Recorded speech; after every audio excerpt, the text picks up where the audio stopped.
Well, for more now on the OAS General Assembly, let's go to Remi Piet. He's Senior Partner at Embellie Advisory. Remi, always good to see you. Hello. A pleasure to see you again, yes. So let's start with some of your general impressions of this year's OAS, and what are some of the biggest issues collectively facing members of the Assembly? I mean, if you look at the central theme of this year's, meeting, looking at fighting against discrimination and inequalities, obviously the region is trying to pull itself out of the pandemics, and it was deeply hurt by that pandemic in comparison with other regions of the world, and that has definitely increased the inequalities both within countries and between countries in the region. And that was the reason why the Peruvian presidency focused on this question of inequalities and also discrimination. And when you look at specific issues such as the rights of indigenous communities and others in Latin America, which has been on the forefront of national politics in Chile, in Colombia, in Peru, in a series of different countries in the region. And when you look at this, elements of, let's say, societal, importance variable, you also have to include and add up a series of topics that were actually worked on by the representative of different countries that touch more on politics and geopolitics.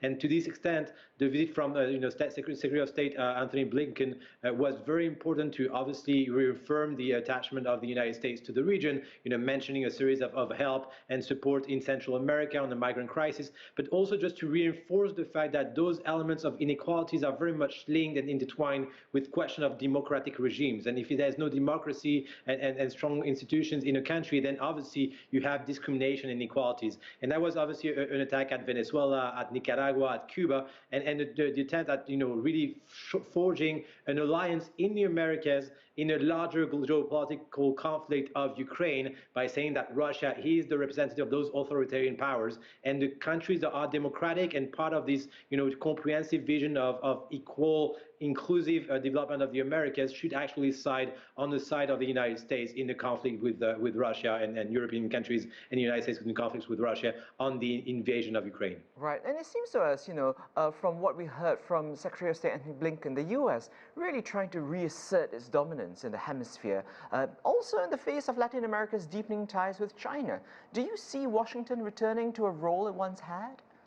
Yeah, I mean, obviously, when you look at the last few years, there's been a stronger, presence of China in Latin America, and actually was not very much on the radar, both of the Trump administration very much focused on North America and maybe Mexico, but also in the first few years of the Biden administration. And that's where, the United States has taken a step back in the last few years on its presence in the continent. However, I mean, there's definitely an interest from Washington to reassert, new relationship with different countries at a time where, on top of this, you have to factor the fact that there's been a series of political changes in some of those countries, especially towards the left wing. It's the case in Colombia, it's the case in Chile, in Peru also. It's likely that maybe President Lula will be re-elected in Brazil for another left-wing leaders. And that's why Anthony Blinken was very strong in reaffirming the fact that the relation between the countries in Latin America and the US should not be based on political ideology of left-wing or right-wing, but really on question of the main values of freedom of speech, democratization, free trade, and a series of other key ideals of the US, and therefore trying to reattach Latin America to the United States backyard as opposed to China. Right, and Remi, we have just less than a minute now, but earlier you mentioned the economic disparity in this hemisphere, among others. One of the reasons that continues to fuel the migrant issue. Are efforts to stem migration making a difference? What's working, what isn't?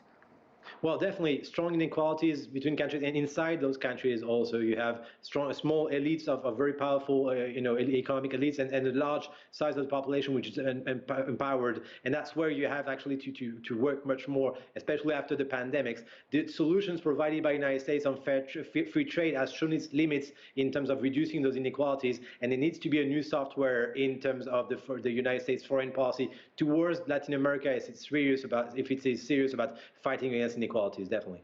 We'll have to leave it there. Remi Piet, Senior Partner at Embellie Advisory. Thank you as always. My pleasure.